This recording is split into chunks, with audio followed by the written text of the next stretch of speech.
Y le damos la bienvenida a él, nuestro columnista de todos los viernes que analiza la política y hoy va a analizar una relación que veníamos hablando en off, bastante picante y que yo creo que la gente, el común de la gente, quizás no entendió un poco qué fue lo que fue pasando. Estamos hablando de Guillermo Escudero, muchas gracias, que es diputado provincial y también es psicólogo. Por eso acá viene en su rol de psicólogo para analizar estas distintas cuestiones. No analiza las personas específicamente, sí analiza la política y las distintas cuestiones que fue sucediendo en el día a día de la política. Guillermo. ¿Cómo les va? ¿Todo bien? Muy bien, buen día. Buen día. Bueno, para mí siempre un placer estar, así que... Y el otro día hablaba con un colega que tiene una responsabilidad académica muy importante acá en la ciudad, y así hablando me decía, mirá, estuvimos en una jornada, vino un psicoanalista de Brasil y hablaba de la psicopolitización, ¿no? Y digo, mirá qué interesante. Le conté algo de esto y me parece que bueno, es como que algo vamos, digamos, generando. Somos unos adelantados. Sí. No, digo, se habla mucho desde el punto de vista de hoy de lo que son las consultorías políticas, de cómo el gobierno actual ha generado una expectativa, ¿no? Cómo la psicología ha tenido que ver en esos grupos de trabajo que después determinan la matriz estratégica comunicacional, y me parece que es un elemento que ya lo decíamos creo que la última vez, que no es común, yo lo vengo reiterando, que no es común esta relación entre la psicología y la política, pero creo que cada vez es mucho más necesaria como para entender algunas cosas que creo... Está bueno establecer un diagnóstico, ¿no? Para después saber qué podemos corregir. No sé si diagnóstico, porque terminamos todos en el borda, me parece. Bueno, no, pero si no sabemos cuál es el problema de la política, ¿cómo sabemos? Si no tenemos bien claro el problema que tiene la política, no lo podemos corregir, me parece. No, pero creo que lo decías en el sentido de un diagnóstico situacional. Claro, ¿no? Sí. Como para... Y yo creo que es muy necesario.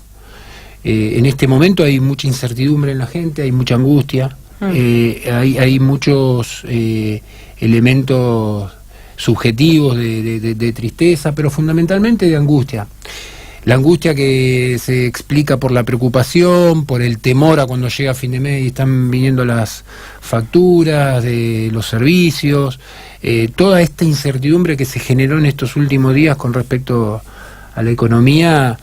Me parece que hay que saber entender, y ahora sí hago un pequeño paréntesis en nuestra tarea como legislador y además como militante en esto de que también estamos recorriendo los barrios, poder saber entender esa situación como para generar un vínculo con la gente en base a dar respuestas, a generar una expectativa, a plantear, porque uno... ¿Qué le dice siempre con alguien desde lo más sencillo cuando se encuentra con alguien y lo ve triste, lo ve preocupado? Le da una voz de ánimo. Claro. Bueno, yo creo que eso hoy es muy importante, por eso es que más que nunca, más que recostarnos en nuestra oficina, en nuestro escritorio, hay que tener un contacto con la gente. Sí, hay que contener. Guille, hablando un poco de lo que fue el pasado, de cómo se fue construyendo la política, el año cuando estuvieron las elecciones, si no me equivoco era para las presidenciales y también eso para gobernador, ¿no? Sí. 2015. Hubo un quiebre muy importante en lo que fue el Frente para la Victoria, en lo que fue el kirchnerismo, el peronismo y demás. Por un lado tenías a Domínguez, por otro lado lo tenías a Randazzo, por otro lado lo tenías a Scioli, por otro lado tenías a Cristina. Pero una de las cuestiones más fuertes que hubo fue el choque entre Aníbal Fernández y Domínguez. Sí. Eso es lo que vamos a analizar un poco hoy, ¿no? Sí, fue una interna muy intensa. Ahora lo vamos a ver con ribetes de un monto de agresión muy marcado, que no se logró tramitar esas tensiones que devinieron en agresiones, no se lograron tramitar, y esto siempre que hay un monto de agresión que no se logra tramitar con algún mecanismo que permita la resolución, esto siempre genera un problema, genera un perjuicio. Si no me equivoco, era para las presidenciales. No sé qué está pasando en este momento. Hubo un quiebre muy importante en lo que fue el las redes sociales. Jorgito, por favor. Perdón, por estar con los auriculares, no. Bueno, ¿les parece ver el primer audio de Aníbal, por favor? Y la obligación entonces de lo político es armar una propuesta. El otro día le escuchaba al impresentable traidor basura de Domínguez decir que había que hacer un frente incluyendo a la Cristina. Este tipo que no sé si sabe limpiarse el culo, se da el lujo de él de querer invitarla a Cristina. La realidad es que el único líder que existe en este país es Cristina. Ese era un extracto de Aníbal hablando de Julián. Pero tenemos otro de Julián hablando de Aníbal. Ya me agarró calor. El otro fue, son distintos extractos en distintos programas en donde todo esto era en la previa, Guille, no era ni siquiera, o sea, en época de elecciones o en la previa fue esto. No, esto tiene momentos, estos dos videos son posteriores a lo que fue las PASO, porque ahora el que vamos a escuchar de Julián es cuando ya le dan por ganada. Cuando dijo que era fraude. Que recuerden que hay como una especie de mito y de información que recorre donde se afirma de que los datos posteriores que fueron relevados por Julián le daban como ganador a él la interna, que recordemos que ganó Aníbal y que fue quien compitió con la actual gobernadora en las elecciones de octubre de 2015. Claro, lo escuchamos. Hubo cosas de las elecciones que no se pudieron explicar. ¿Cómo? ¿Qué cosas no se pudieron explicar? No coincidían las actas del correo con las actas de los fiscales, miles y miles de cosas. ¿Y por qué no lo denunciaron en su momento? Porque yo tuve que tomar la opción, estaba el hecho de Tucumán, yo tuve que tomar la opción en ser responsable de un nuevo conflicto político y siempre en mi vida privilegié el interés del conjunto por sobre el partido. Déjame que te diga una cosa, y terminé de hacer la auditoría que encargamos 30 días después. ¿Y qué número le dio? ¿Ganó usted las elecciones? El resultado que publicó el correo. ¿Ganó usted las elecciones? Sí, para nosotros. Bueno, esto, digamos, es conocido para todos nosotros, es un recuerdo triste, porque la agresión es una corriente, digamos, una corriente en el sentido de un movimiento de distintos sentimientos que tiene que ver a todos los individuos, desde el mismo momento del nacimiento, ¿no? Por ejemplo, bueno, acá que tenemos a una madre reciente. Una madre reciente, por ejemplo, en el chupeteo del bebé en la teta, que hay digamos, ahí también hay una cuestión agresiva cuando el bebé empieza a morder y apretar con cierta tensión el pezón de la mamá. Digamos, ahí, digamos, para no avanzar en profundidad en esta cuestión, pero conviven las cuestiones de amor y odio. Y en la ambivalencia que es troncal digamos, a todos nosotros. Y la agresión siempre es una agresión que está dirigida hacia otro. Por eso el ejemplo del bebé. Es decir, ¿cómo puede ser que el bebé ya tenga? Bueno, sí, digamos, ahí hay destinado, porque conviven estas dos experiencias de amor y odio desde el momento, como recién decía, son troncales. Pero ¿a qué se debe esto? Que es, digamos, en la cuestión nata de la esencia del hombre, que esa cosa de amor-odio todo el tiempo. ¿Cómo se va tramitando esa, digamos, esa agresión? Porque coexisten, incluso no es que en algún momento desaparece la dialéctica amor-odio. Esto nos atraviesa en toda nuestra existencia.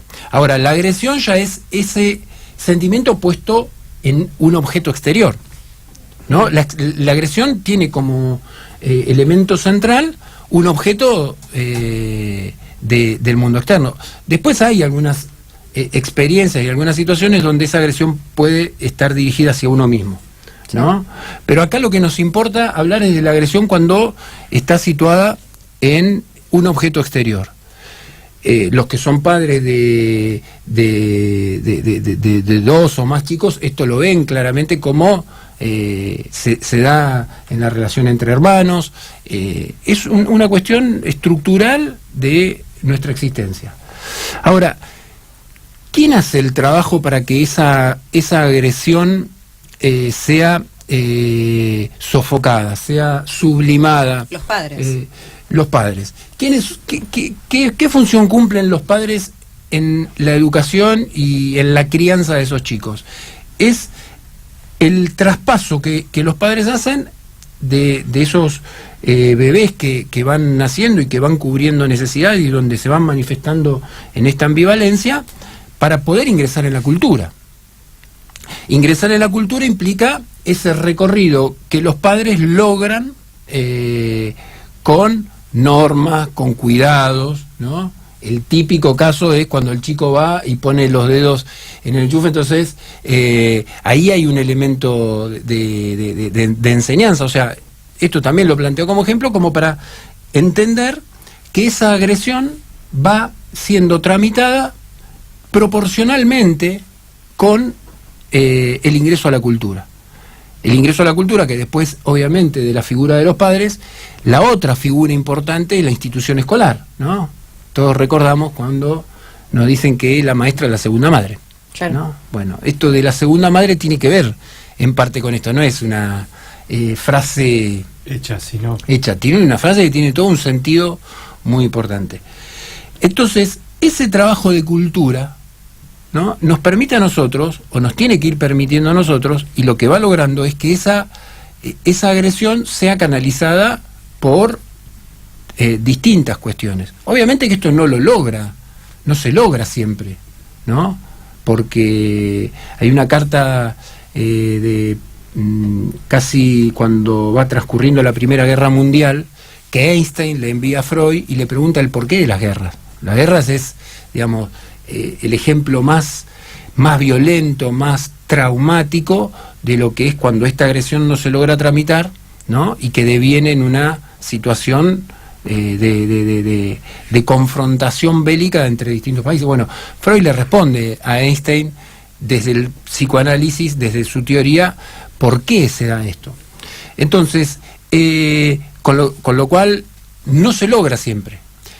Ahora, hecha toda esta introducción, ¿qué es lo que ha pasado en esto que recién escuchamos? Obviamente que hay en esa interna no se ha logrado, el peronismo en esa interna no supo dirimir la agresión, las tensiones internas, ¿no? No las supo construir y devinieron en objetos que no solamente tenían que ver en la disputa entre Aníbal y Julián, sino que esto tomó un ribete que desde el punto de vista electoral tuvo sus consecuencias. Claramente. Notables, consecuencias perjudiciales, consecuencias, ¿no?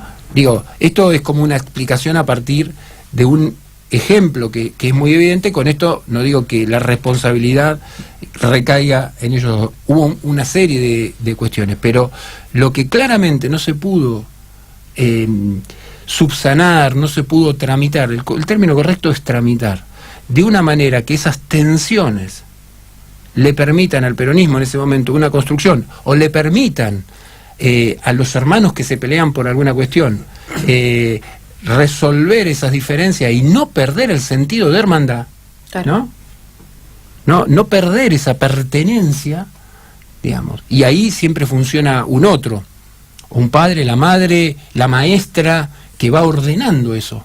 En ese momento no hubo un elemento ordenador de esa agresión. Y esa agresión, cuando no hay un elemento ordenador, se dispara para cualquier lado.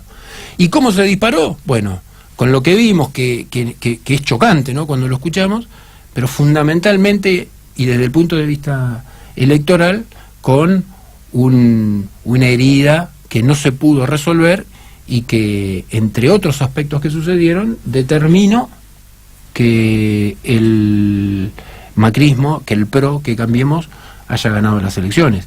Ese día, el de la elección, cuando, recuerden que estábamos esperando los datos de la provincia, que se dieron unos minutos antes de las 12 de la noche, cuando vimos cómo daban los resultados, que Vidal estaba unos puntos arriba de Aníbal. A todos nos sorprendió, ¿no? Nos generó un primer impacto que fue de sorpresa. Ahora, después, cuando empezamos a analizar fríamente, ¿no? Dicen, bueno, con el diario del lunes. Bueno, sí, con el diario del lunes, pero cuando podemos analizar todas estas cosas nos damos cuenta de que había algunas heridas que terminaron repercutiendo de una manera notable. Hablando un poco en criollo, Guille, porque yo me pongo a analizar ahora cómo se termina reduciendo todo en el perdió porque era Aníbal Fernández. Y ahora escuchándote, quizás no es solamente perdió porque era Aníbal Fernández.